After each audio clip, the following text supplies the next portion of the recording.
have to now exit the main trial and go into what we call a trial within a trial, which is an interlocutory application. So essentially what happens is that the evidence in the main trial is parked for the time being. We come out of that evidence, we go into another smaller section in the trial, which is called a trial within a trial. The court will then hear the evidence that is going to be presented for and against the admission of this evidence. And once all the evidence is led, the court will then make a determination relating to the admissibility of such evidence. And upon that, and depending upon what the outcome of that interlocutory process will be, we will then move back again into the main trial within the trial. But accordingly, the ruling of this court is that a trial within the trial is to be held in order to determine the admissibility of the aspects which counsel for the state has indicated, which he intends leading thereupon the evidence. Thank you so much. As the court pleases. As the court please, my lord, I then ask that Mr. Shepherd be called back to the witness stand.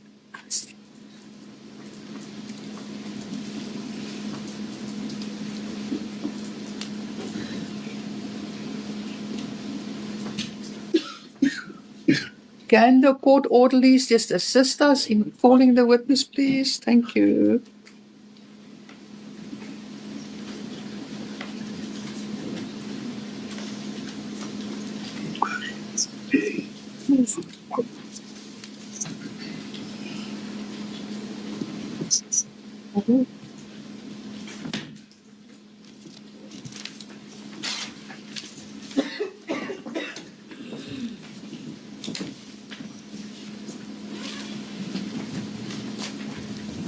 So, Mr. Leroux, I'm going to now proceed on the basis that we now are in the interlocutory part of this trial, which is the trial within the trial. And I'm then going to make a note that Mr. Christian Frederick Shepherd is the first witness in the trial within the trial. Am I correct? As the court pleases, my lord. Mr. Christian, are we on the same page? Yes, thank you, Mark. Thank you most kindly. Mr. Shepherd, Just for 1 moment. I'm sorry, my lord. Yes, he has to be sworn in again.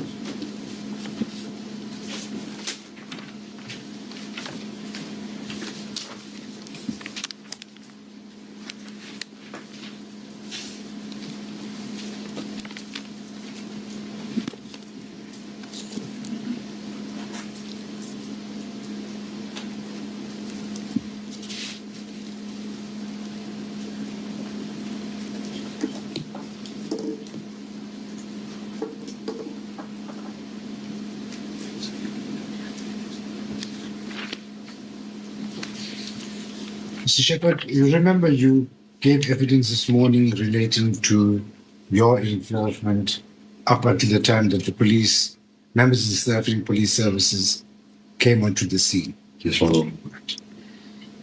The next part of the evidence that the state intends leading is relating to the admissibility of the evidence which the state intends to lead, that is regarding to the arrest, the search and seizure, and other aspects. So, in the ordinary course of business, the state was to lead that evidence, but the admission of that evidence has been disputed by accused number one. That the court has found that it must then go into an interlocutory part of the trial, where it is called a trial within a trial in order for the court to determine the admissibility. So we've now come out of the main trial, we've now gone into another compartment, okay? Yes, my lord. And we're going to deal then with that part of the evidence, because the court will then have to then make a pronouncement on the admissibility of the evidence, and based upon that, then the matter will proceed further. Understood, my lord. Good. So you did step out of court for a few moments. So just for purposes of good order, I want you to confirm if do you still confirm that you are under your former oath to speak the truth? Yes, my lord. And you do understand now we are dealing purely with a different aspect where the state is going to lead you on, right? Yes, my lord. Good. You also once again invited, if you so desire, to take a seat. Thank you, my lord. Thank you. Excellent. Thank you, Ms. Leroux. We may proceed with the trial within the trial. Thank you, my lord. Mr. Shepard, I want to take you now to the point where you were observing the piano in 8th Avenue. You indicated previously it was at a distance of about 50 Sorry, to... Ms. Leroux, can I just interject for a moment? By any chance, do you have any witnesses on either side who could be seated in court during the part of this evidence? Or I doubt it strongly, my just lord. double check, please, on both sides in the event that anybody is going to be called. No, my lord. There's no witnesses except for the investigating officer. Okay. Are you satisfied, Mr. Hassan? Yes, thank you. Thank you. Yes, we may proceed. Thank you. Mr. Shepard, I want to take you to the point where you were now observing the Mercedes-Benz V-Class from what you said before, from a distance of about 50 to 60 meters in 8th Avenue. Yes, ma'am.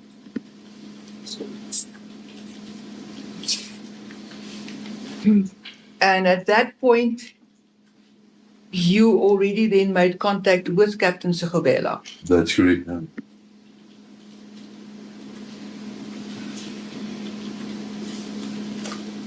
Tell us now in your own words what then unfolded after you informed Captain Sigobela. Once I informed Captain Sigobela that the vehicle is stationary on 8th Road, they informed me that they are very close to my location. Within seconds, they came past me. As soon as the SABS vehicles passed me, they switched on blue lights and sirens.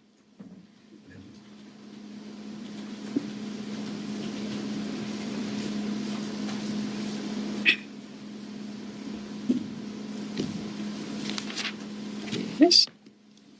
They approached the Mercedes V-Class, got out of their vehicles and pointed the occupants of the V-Class with firearms.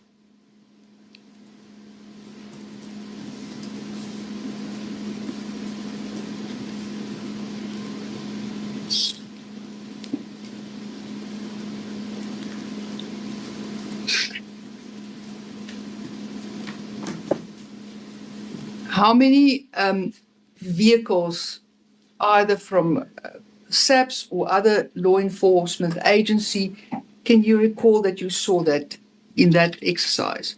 Probably 5 men.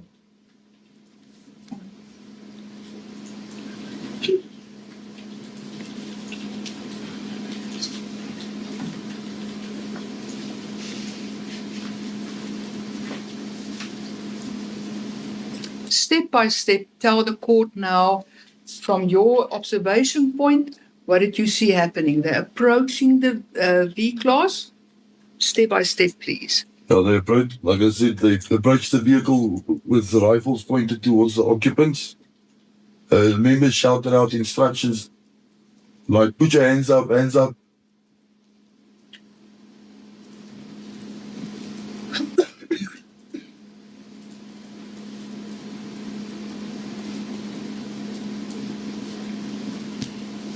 I could also hear them yelling out instructions to open the door, get out of the vehicle, open the door and get out, open the door and get out.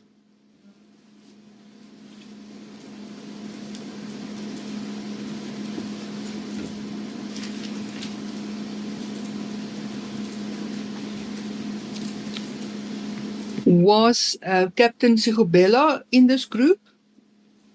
Yes, ma'am. I could see his vehicle. Unfortunately, I'm not able to identify each member because the members have balaclavas or helmets on, unfortunately.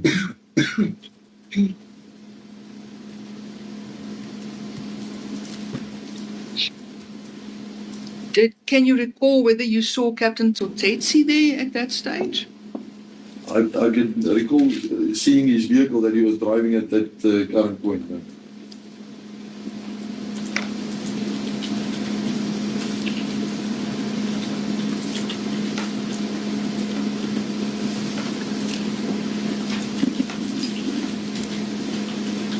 You may proceed.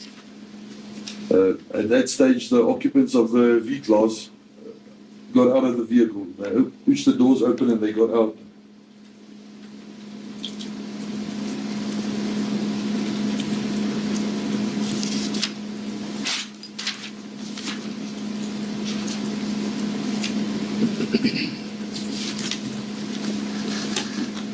Once the occupants of the vehicle was out, the passenger was taken to the back of the Viano, and behind the Viano, he was laid down on the grass.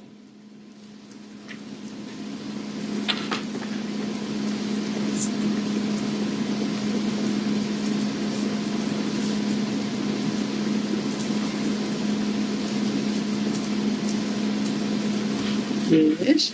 The driver and the third gentleman on the sidewalk were also placed on the ground, right next to the Viano.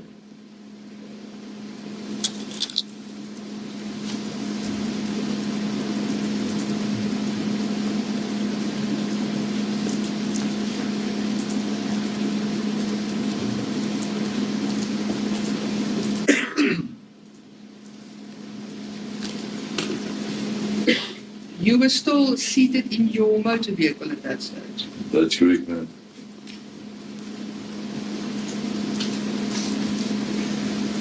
You may proceed.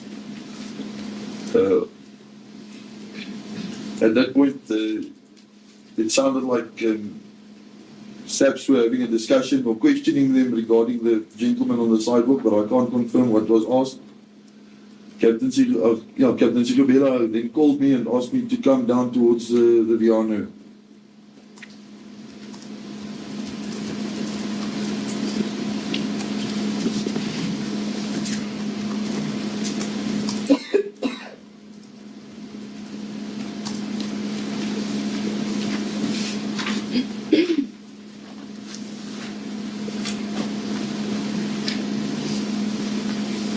Yes.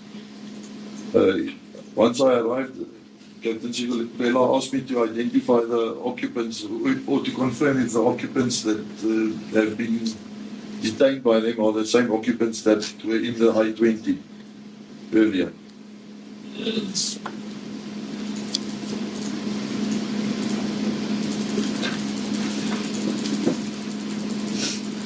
I proceeded to the driver of the Viano, who identified himself as Musa Kakana, and I could confirm by the build of his face and the mustard long sleeve shirt that it was the same driver as I noticed in the I-20.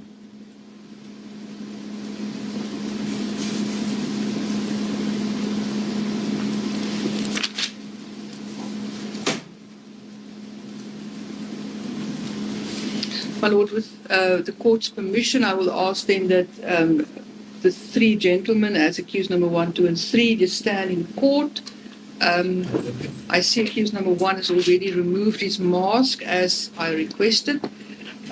So, Mr. Shepherd, I just want you to have a look at the three gentlemen, if they stand up, and see if you recognize any one of them. Yes, ma'am, I do. Only one of the gentleman to the far left. As accused number 1. Yes, ma'am. Let the record show, my Lord, that accused number 1, Musa Kakana, as pointed out by the witness. Mr. Can I just put your hands up? Is that the gentleman? That's the gentleman, my Lord. Thank you, gentlemen. You may be seated.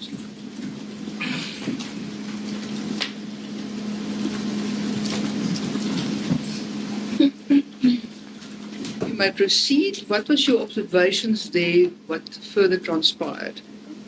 As I approached there, and he identified himself, the members turned him over so that I could see his face, and I then confirmed that it is the suspect or the person I saw who was driving the I-20. And he was also complaining that the SAPS members they must take it easy, if I can put it like that, because he recently was in hospital and he's sick.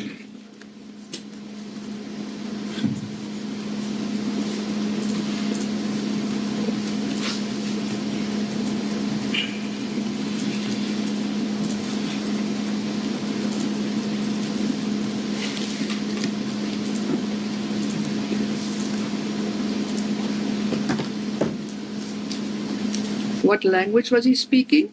English, ma'am.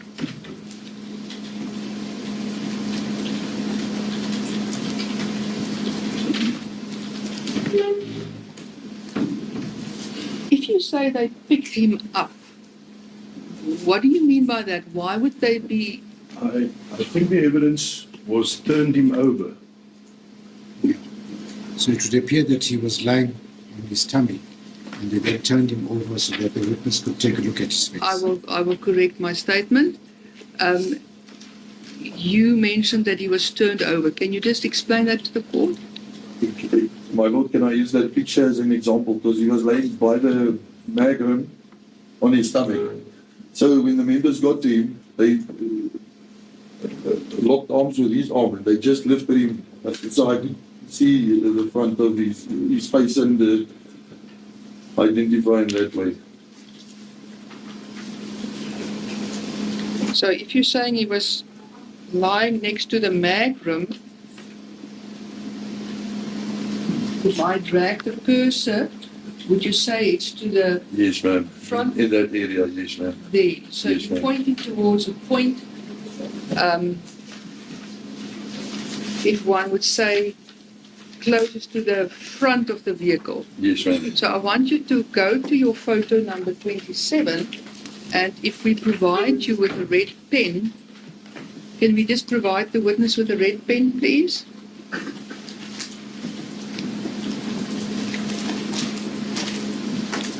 If you can then just mark with an X on your photo album where accused number 1 was lying down and where he was turned over. And if it can then just be shown to the court and to all counsel.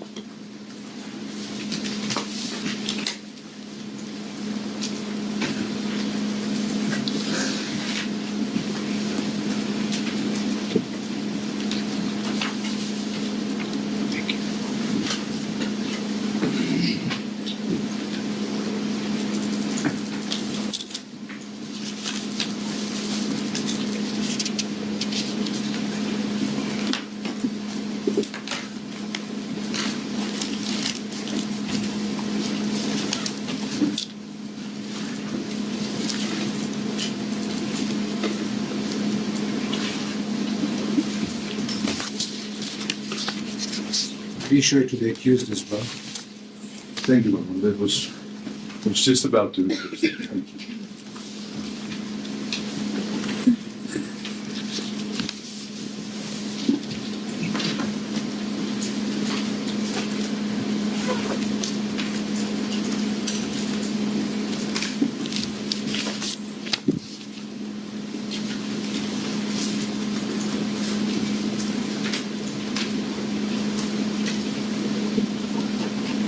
Thank you. The witness has placed an asterisk, as the court noted, in an area just in front of the wheel rim that is on the grassy area outside this particular property and next to the driver's door of the vehicle. Do you Agreed, my confirm lord. that, Ms. Lulu? I'm in agreement, my lord. Mr. Chisimsi? Thank you.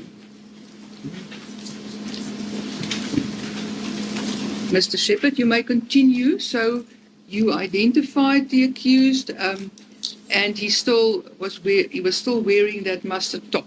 That's correct, ma'am.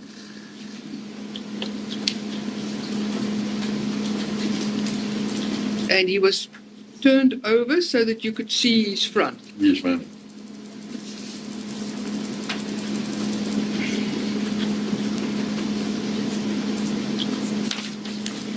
I want to refer you now in your album to specifically photo number 379.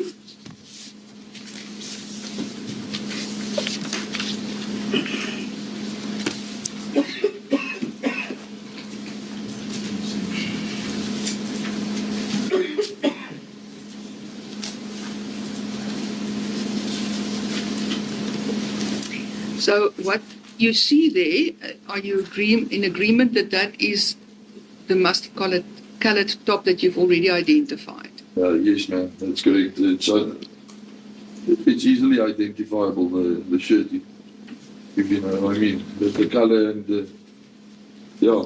With the color. Yes, ma'am. Now, on this photo, and let's just go there for everyone's advantage. It's now been flighted on the screen. If you have regard to this photo, what is your observation with regard to the front of this photo? What do you see there? It looks like blood stains on the photo, ma'am.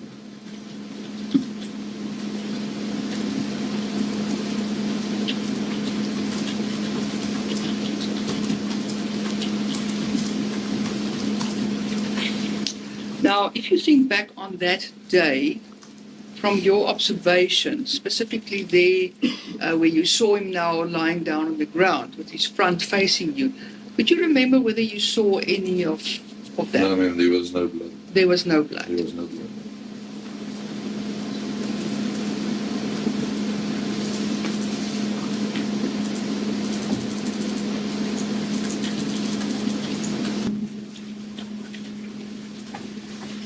In that capacity, you were on duty that morning of the 17th of April 2024, am I correct? That's correct, ma'am. It's the 17th of April when 2020. 4, my lord.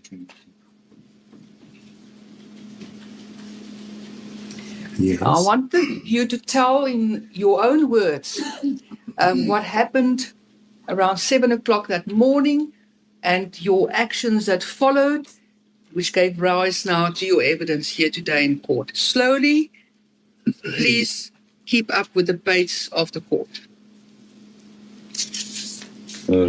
Roughly after 7 o'clock on that Wednesday morning, I was contacted by Captain Silobela.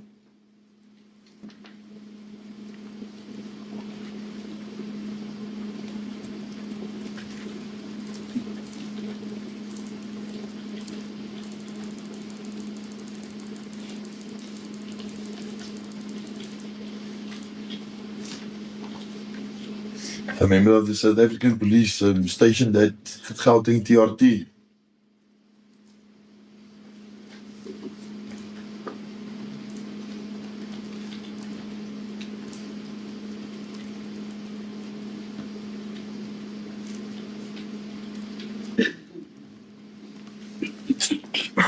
Captain Silobela gave me lookouts for 2 vehicles.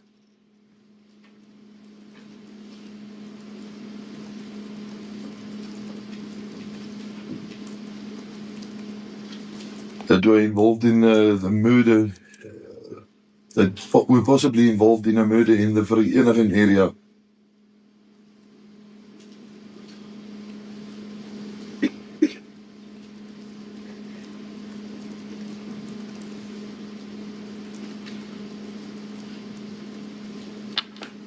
The first vehicle was a white Hyundai i20.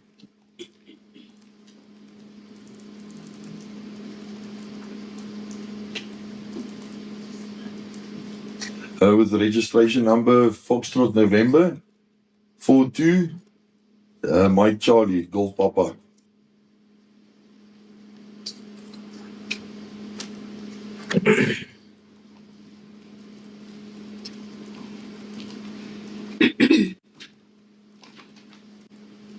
Yes? The second vehicle was a silver Mercedes Benz, unknown registration.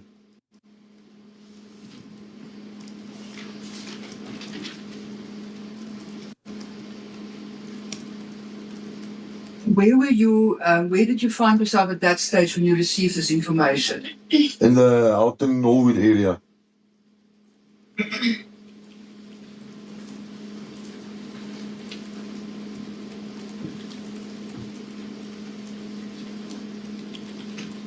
Were you in a security vehicle? Yes, ma'am, unmarked company vehicle.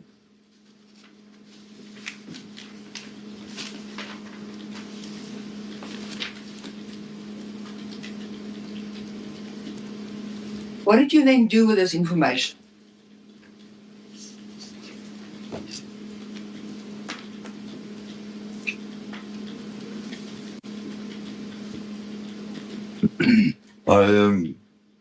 I wrote it down and awaited further communication from Captain Sigubela.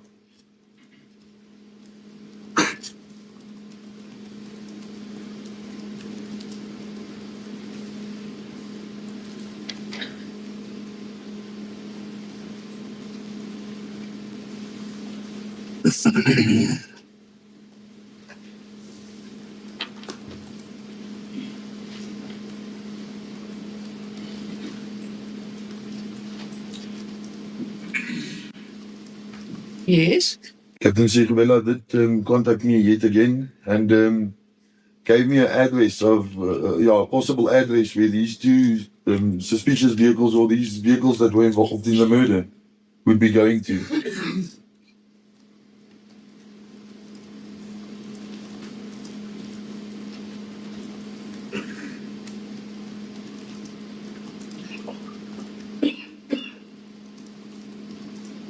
Yes. The address was number 34, 5th Avenue, in the Q Bramley area.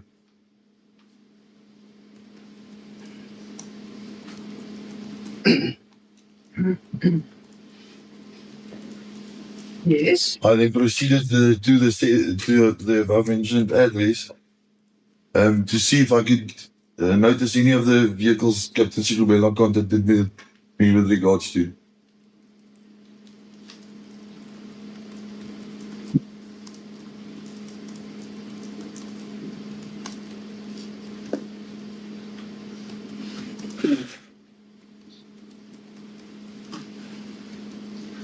When I arrived at the property, I was not able to notice the silver Mercedes or the Hyundai i20 Captain Sigubela spoke about.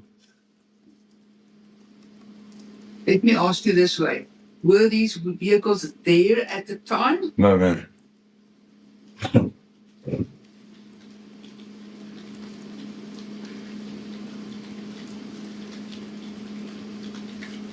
Yes.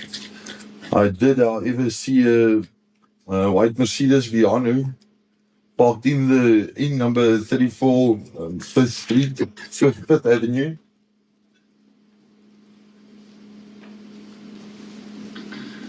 So with registration Kilo 16 Tango Bravo. Golf Papa.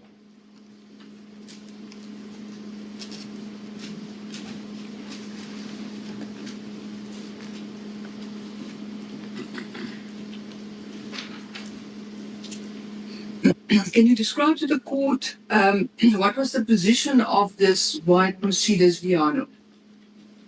The vehicle was parked halfway up the driveway, to the left of the driveway on a patch of grass.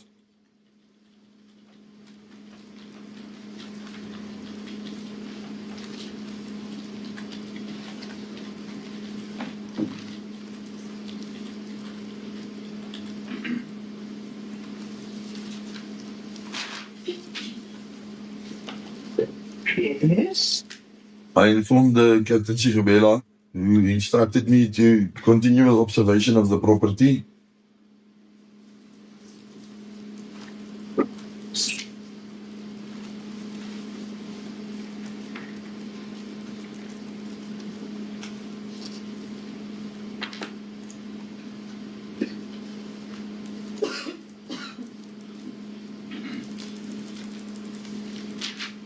Yes. I made a U-turn and I found a parking space at an apartment building in the same street.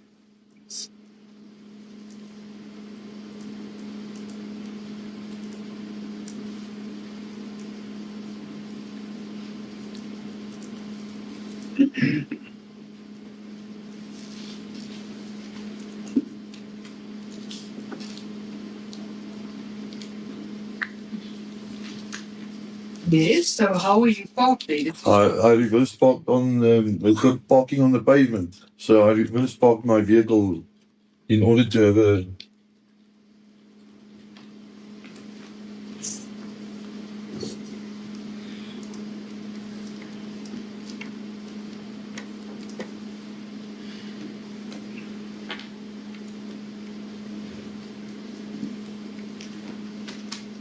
This parking that you're talking about, is it directly next to the street? Yes, ma'am. It's on the basically the pavement of the. It's a pavement parking.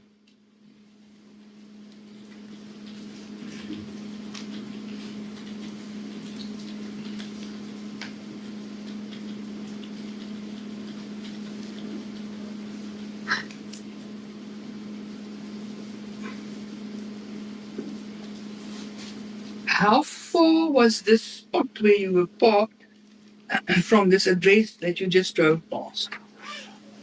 Approximately 150, 160 meters, ma'am.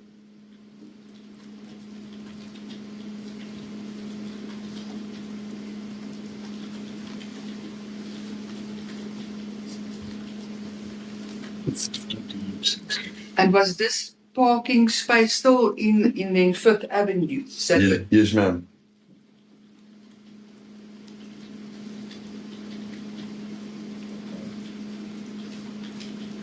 You may continue. The reason I chose that parking is it gave me an unobstructed view of the property and of Second Avenue.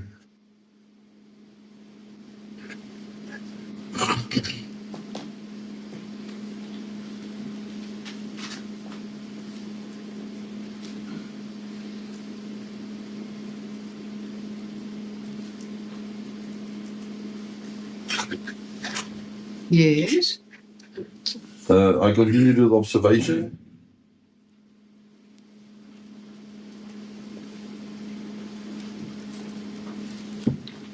So, I'm sorry to interrupt you, but I just want to get an indication of. You say that it was shortly after 7 o'clock when you received your first contact from Captain Bella, and then now you describe what happened after that. So, what time lapse? What was the time lapse up to the point where you actually then parked? I'd say approximately an hour, 15 or 20 minutes, ma'am. So you were parked now? Yes, ma'am. Yes.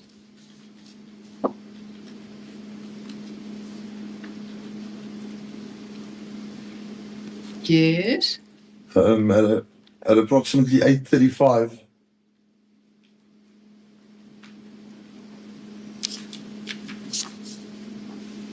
I noticed a white Hyundai i20 matching the description that Captain Shigubela gave.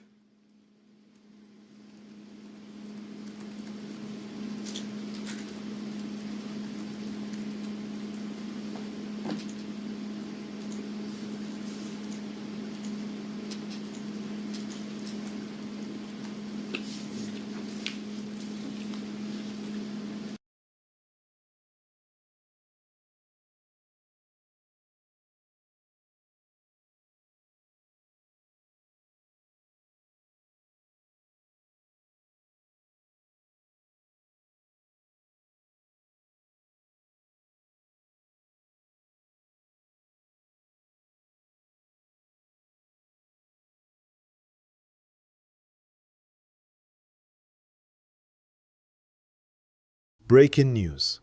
And this is exactly where the story takes another unexpected turn. As the hearings continued, every answer seemed to open the door to even more questions.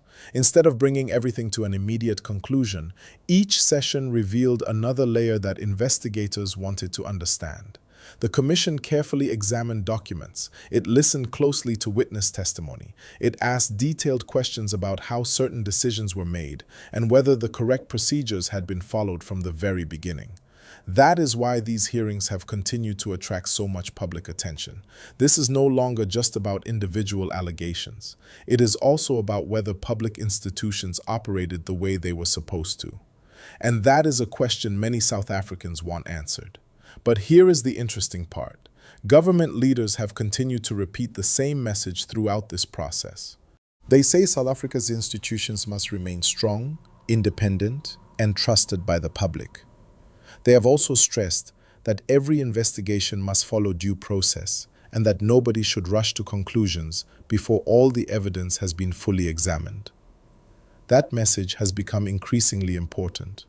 Many South Africans want answers, but they also want those answers to come through a process that is fair, transparent, and based on the law. Now, let's shift our attention for a moment because another issue continues to dominate national conversations: the debate over foreign nationals. The government has made its position clear. Officials say immigration laws will continue to be enforced across the country. At the same time, they have emphasized that people who are legally living and working in South Africa have rights protected by the Constitution. Those who do not meet the legal requirements may face action under existing immigration laws, but officials insist every step must follow the law. That creates a difficult balance. On one side, authorities want stronger law enforcement. On the other side, they say every action must respect constitutional rights and legal procedures. That balance has become one of the biggest discussions taking place across South Africa today. But the story does not stop there. The Matlala Commission continues gathering testimony from different witnesses. Each witness brings a different perspective. Sometimes their testimony supports what previous witnesses have already said. Sometimes completely new information comes to light. And sometimes earlier statements are clarified after additional evidence is reviewed. That is exactly why commissions like this cannot be rushed.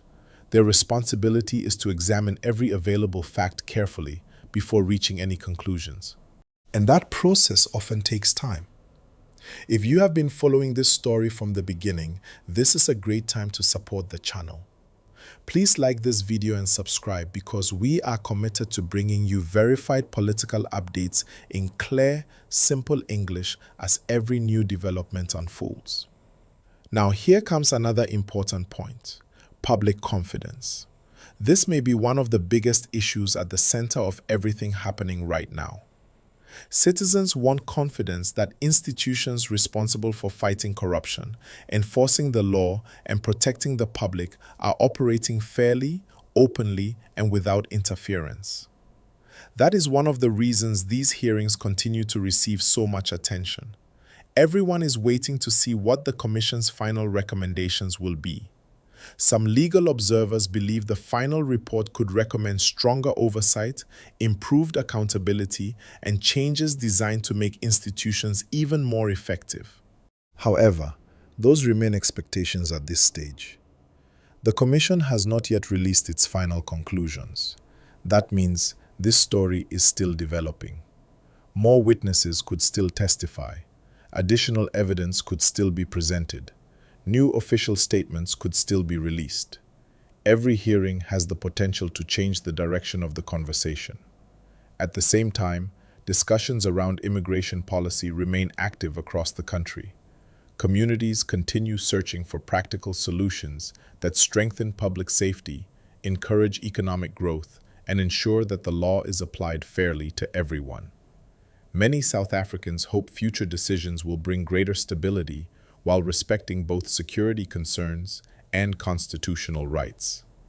When you look at everything happening together, it becomes clear that these are no longer isolated issues. They are now part of a much larger national conversation, a conversation about accountability, a conversation about governance, a conversation about public trust, and perhaps most importantly, a conversation about the future direction of South Africa. One thing is becoming increasingly clear. The coming days may be some of the most important yet. Every official announcement, every new witness, every document presented, and every decision made could provide another crucial piece of this unfolding story. So now the question is no longer just what has already happened. The real question is, what will happen next? Will the remaining hearings answer the biggest questions that South Africans have been asking? Or will they uncover even more surprises before the Commission reaches its final report? Share your thoughts in the comments below. Do you believe these investigations will lead to lasting reforms? Or do you think there are still major revelations waiting to emerge? Stay with us, because we'll continue following every official development and bring you the full story as it unfolds.